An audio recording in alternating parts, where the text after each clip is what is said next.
तानि शुभाशुभानामोऽपि तं नमामि।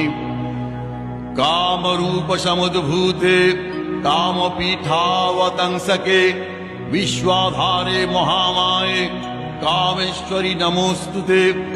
अव्यक्त विग्रहे शान्ते सन्तते कामरूपिणी कालगम्ये परे शान्ते कामेश्वरि नमोऽस्तुते। या सुषुम्नान्तरालस्था चिन्त्यते ज्योतिरूपिणी प्रणतोऽस्मि परं धीरं कामेश्वरि नमोऽस्तुते। दंष्ट्राकरालवदने मुण्डमालोपशोभिते सर्वतः सर्वगे देवी कामेश्वरि नमोऽस्तुते।